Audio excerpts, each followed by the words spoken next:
गुरुर्ब्रह्मा गुरुर्विष्णु गुरुर्देवो महेश्वरः गुरुर्साक्षात् परब्रह्म तस्मै श्री गुरुवे नमः। ओं गजाननं भूतगणाधिसेवितं कपितजम्बुफलचारुभक्षणं उमासुतं शोकविनाशकारिकं नमामि विघ्नेश्वरपादपङ्कजं। सच्चिदानन्दरूपाय विश्वोत्पत्त्यादिहेतवे तापत्रे विनाशाय श्रीकृष्णाय वयं नुमे। बोलो वृंदावन बिहारी लाल की जय, बोलो बांके बिहारी लाल की जय। आज हम आपको श्रीमद् भागवत महापुराण में हंस रूप से सनकादि को दिए हुए उपदेश का वर्णन की कथा आपको विस्तार पूर्वक सुनाते हैं। तो आप भी मन को एकाग्र करते हुए शांतिपूर्वक कथा को श्रवण करेंगे और धर्म लाभ प्राप्त करेंगे। तो भगवान श्री कृष्ण कहते हैं, प्रिय उद्धव, सत्व रज और तम ये तीनों बुद्धि प्रकृति के गुण हैं, आत्मा के नहीं। सत्व के द्वारा रज और तम इन दो गुणों पर विजय प्राप्त कर लेनी चाहिए। तदंतर सत्व गुण की शांत वृत्ति के द्वारा उसकी दया आदि वृत्तियों को भी शांत कर देना चाहिए। जब सत्वगुण की वृद्धि होती है तभी जीव को मेरे भक्ति रूप स्वधर्म की प्राप्ति होती है। निरंतर सात्विक वस्तुओं का सेवन करने से ही सत्वगुण की वृद्धि होती है और तब मेरे भक्ति रूप स्वधर्म में प्रवृत्ति होने लगती है। जिस धर्म के पालन से सत्वगुण की वृद्धि हो वही सबसे श्रेष्ठ है। वह धर्म रजोगुण और तमोगुण को नष्ट कर देता है। जब वे दोनों नष्ट हो जाते हैं तब उन्हीं के कारण होने वाला अधर्म भी शीघ्र ही मिट जाता है। शास्त्र जल प्रजा जन देश समय कर्म जन्म ध्यान मंत्र और संस्कार ये 10 वस्तुएं यदि सात्विक हो तो सत्वगुण की रासिक हो तो रजोगुण की और तामसिक हो तो तमोगुण की वृद्धि करती है। इनमें से शास्त्रज्ञ महात्मा जिनकी प्रशंसा करते हैं वे सात्विकी है, जिनकी निंदा करते हैं वे तामसिक हैं और जिनकी उपेक्षा करते हैं वे वस्तुएं रासिक हैं।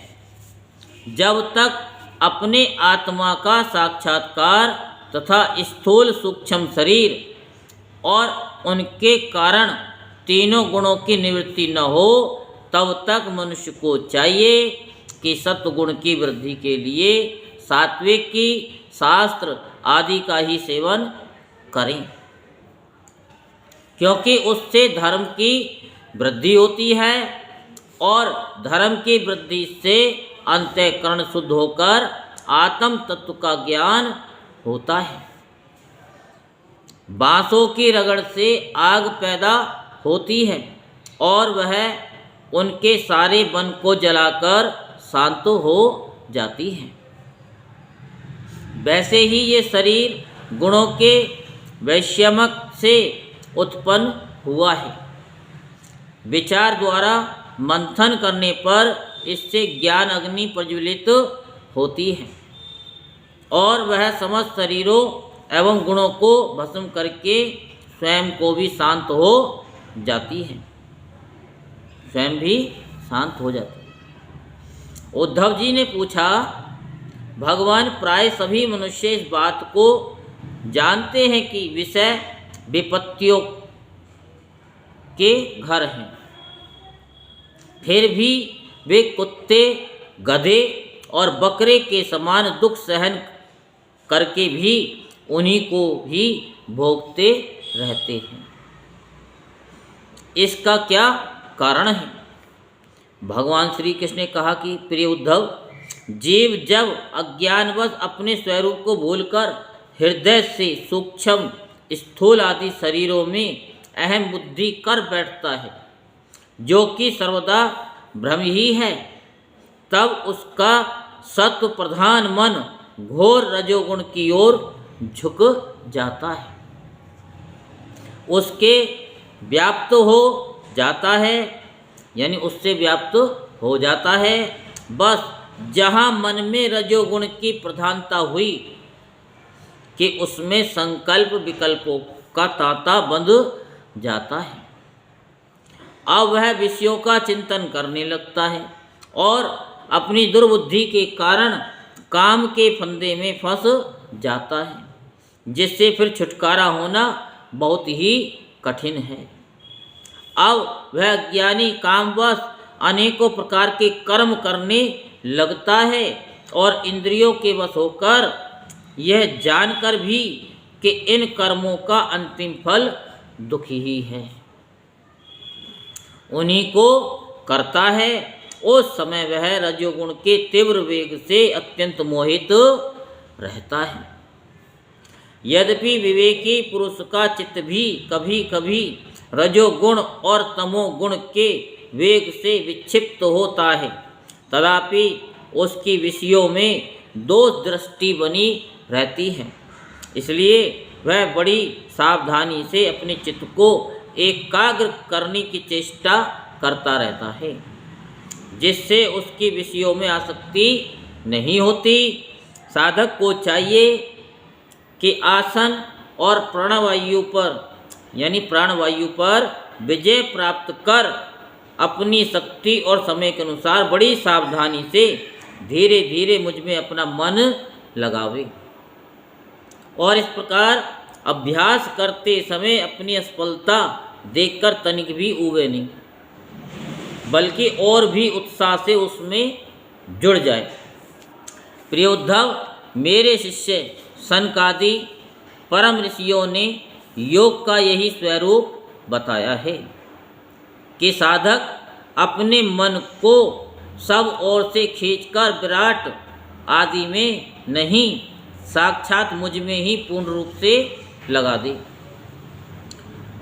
उद्धव जी ने कहा कि श्री कृष्ण, आपने जिस समय जिस रूप से सनकादि परम ऋषियों को योग का आदेश दिया था, उस रूप को मैं जानना चाहता हूँ। भगवान श्री कृष्ण ने कहा कि प्रिय उद्धव, सनकादि परम ऋषि ब्रह्मा जी के मानस पुत्र हैं।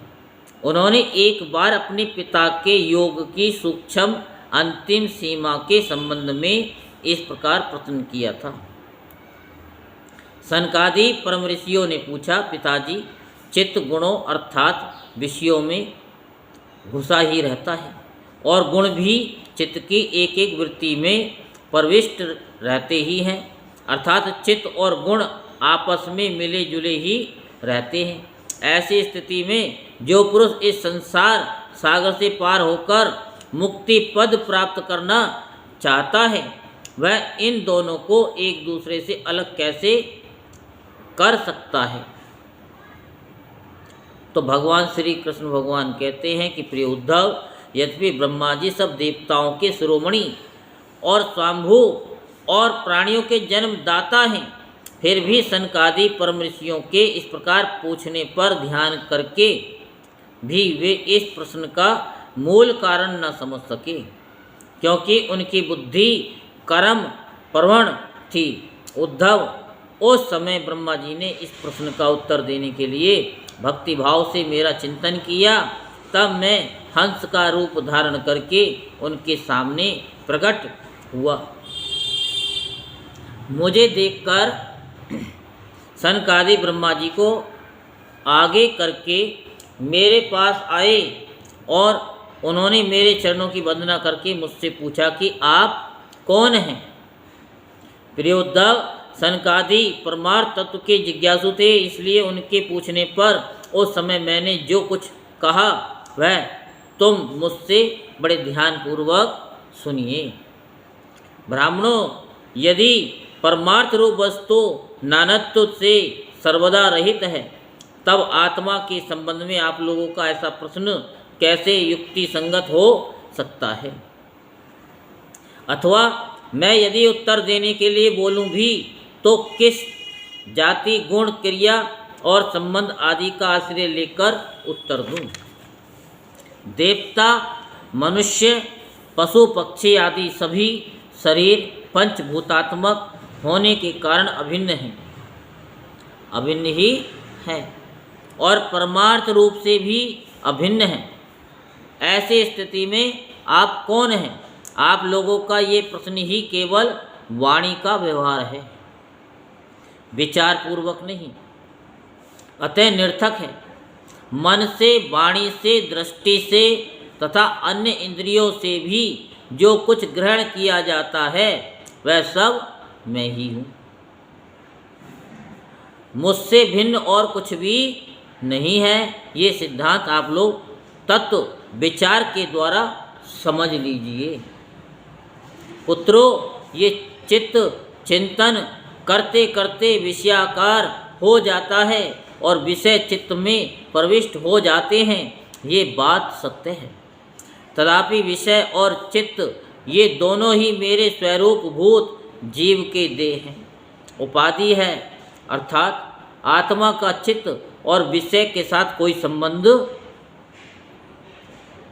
ही नहीं है। इसलिए बार बार विषयों का सेवन करते रहने से जो चित्त विषयों में आसक्त हो गया है और विषय भी चित्त में प्रविष्ट हो गए हैं, इन दोनों को अपने वास्तविक से अभिन्न मुझ परमात्मा का साक्षात्कार करके त्याग देना चाहिए। जगत, सपन और सुषुप्ति ये तीनों अवस्थाएं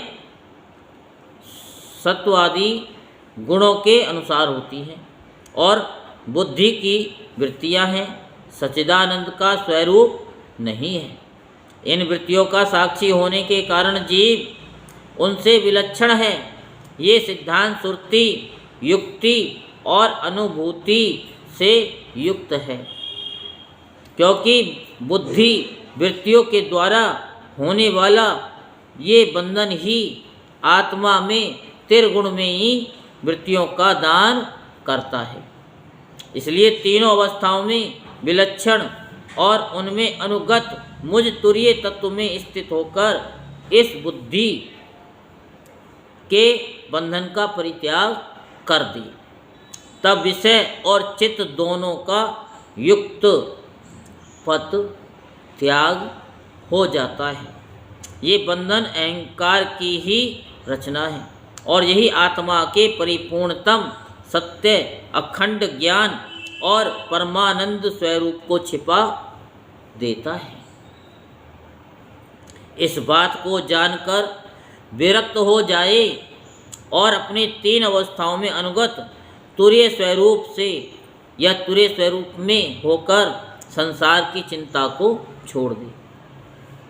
जब तक पुरुष की भिन्न भिन्न पदार्थों में सतत्व बुद्धि, अहंकार बुद्धि, मम बुद्धि युक्तियों के द्वारा निवृत्त हो जाती है, तब तक वह ज्ञानी यद्यपि जागता है तथापि सोता हुआ सा रहता है। जैसे सपन अवस्था में जान पड़ता है कि मैं जाग रहा हूँ। आत्मा से अन्य देह आदि प्रतीयमान नाम रूपात्मक प्रपंच का कुछ भी ऐसी तत्व नहीं है। इसलिए उनके कारण होने वाले वर्णाश्रम आदि भेद, स्वर्ग आदि फल और उनके कारणभूत कर्म, ये सब के सब इस आत्मा के लिए वैसे ही मिथ्या है जैसे सपनदर्शी पुरुष के द्वारा देखे हुए सब के सब पदार्थ। जो जागृत अवस्था में समस्त इंद्रियों के द्वारा बाहर दिखने वाले संपूर्ण क्षण भंगुर पदार्थों को अनुभव करता है और सपन अवस्था में हृदय में ही जागृत में देखे हुए पदार्थों के समान ही वासना में विषयों का अनुभव करता है और सुषुप्ति अवस्था में उन सब विषयों को समेटकर उनके लय को भी अनुभव करता है। वह एक ही है। जागृत अवस्था के इंद्रिय और सपन अवस्था के मन और सुषुप्ति के संस्कारवर्ती बुद्धि का भी वही स्वामी है, क्योंकि वह त्रिगुण में ही तीनों अवस्थाओं का साक्षी है। जैसे मैंने सपना देखा, जो मैं सोया वही मैं जाग रहा हूँ। इस स्मृति के बल पर एक ही आत्मा का समस्त अवस्थाओं में होना सिद्ध हो जाता है। ऐसा विचार कर मन की ये तीनों अवस्थाएं गुणों के द्वारा मेरी माया से मेरे अंशस्वरूप जीव में कल्पित हो गई हैं और आत्मा में ये नितांत सत्य है, नितांत असत्य है। ऐसा निश्चय करके तुम लोग अनुमान सत्पुरुषों द्वारा किए गए उपनिषदों के श्रवण और तीक्ष्ण ज्ञान खंड के द्वारा सकल संशयों के आधार अहंकार का छेदन करके हृदय में स्थित मुझ परमात्मा का भजन करो। ये जगत मन का विलास है, देखने पर भी नष्ट प्राय है और अलात चक्र लुकारियों की बनेठी के समान अत्यंत चंचल है और भ्रम मात्र है, ऐसा समझो। ज्ञाता और ज्ञेय के भेद से रहित एक ज्ञान स्वरूप आत्मा ही अनेक सा प्रतीत हो रहा है। ये स्थूल शरीर, इंद्रिय और अंतःकरण रूप तीन प्रकार का विकल्प गुणों के परिणाम की रचना है और सपन के समान माया का खेल है। अज्ञान से कल्पित है, इसलिए उस ध्येय आदि रूप दृश्य से दृष्टि हटाकर तृष्णा रहित इंद्रियों के व्यापार से हीन और निरीही होकर आत्मानंद के अनुभव में मगन हो जाए। यद्यपि कभी कभी आहार आदि के समय ये देहादिक प्रपंच देखने में आता है, तथापि ये पहले ही आत्म वस्तु से अतिरिक्त और मिथ्या समझकर छोड़ा जा चुका है। इसलिए वह पुनः भ्रांति मूलक मोह उत्पन्न करने में समर्थ नहीं हो सकता। देह पात प्रयत्न केवल संस्कार मात्र उसकी प्रतीति होती है। जैसे मदिरा पीकर उन्मत्त पुरुष ये नहीं देखता कि मेरे द्वारा पहना हुआ वस्त्र शरीर पर है या गिर गया है, वैसे ही सिद्ध पुरुष जिस शरीर से उसने अपने स्वरूप का साक्षात्कार किया है, वह प्रारब्धवश खड़ा है, बैठा है या देववश कहीं गया या आया है, नश्वर शरीर संबंधी इन बातों पर दृष्टि नहीं डालता। प्राण और इंद्रियों के साथ ये शरीर भी प्रारब्ध के अधीन है, इसलिए अपने आरंभक बनाने वाले कर्म जब तक हैं तब तक उनकी प्रतीक्षा करता ही रहता है, परंतु आत्म वस्तु का साक्षात्कार करने वाला तथा समाधि प्रयत्न योग में आरूढ़ पुरुष स्त्री पुत्र धन आदि प्रपंच के सहित उस शरीर को फिर कभी स्वीकार नहीं करता, अपना नहीं मानता। जैसे जगा हुआ पुरुष सपन अवस्था के शरीर आदि को। सनकादि ऋषियों, मैंने तुमसे जो कुछ कहा है वह सांख्य और योग दोनों का गोपनीय रहस्य है। मैं स्वयं भगवान हूँ, तुम लोगों को तत्व ज्ञान का उपदेश करने के लिए ही यहाँ आया हूँ, ऐसा समझो। विप्रवरो, मैं योग, सांख्य, सत्य, ऋत, मधुर भाषण, तेज, श्री, कीर्ति और दम, इंद्रिय निग्रह, इन सब का परम गति परम अधिष्ठान हूँ। मैं समस्त गुणों से रहित हूँ और किसी की अपेक्षा नहीं रखता, फिर भी साम्यक, असंगता आदि सभी गुण मेरा ही सेवन करते हैं। मुझ में ही प्रतिष्ठित हैं, क्योंकि मैं सबका हितैषी, सुहृद, प्रियतम और आत्मा हूँ। सच पूछो तो उन्हें गुण कहना भी ठीक नहीं है, क्योंकि वे सत्वादि गुणों के परिणाम नहीं हैं और नित्य हैं। हे उद्धव, इस प्रकार मैंने सनकादि मुनियों के संशय मिटा दिए। उन्होंने परम भक्ति से मेरी पूजा की और स्तुतियों के द्वारा मेरी महिमा का गान किया। जब उन परम ऋषियों ने भली भांति मेरी पूजा और स्तुति कर ली, तब मैं ब्रह्मा जी के सामने ही अदृश्य होकर अपने धाम में लौट आया। यहीं पर हम अपनी वाणी को विराम देते हैं और इससे आगे कथा हम कल आपको सुनाएंगे। बोलो वृंदावन बिहारी लाल की जय, बोलो बांके बिहारी लाल की जय। जय जय श्री राधे श्याम, जय जय श्री राधे श्याम, जय जय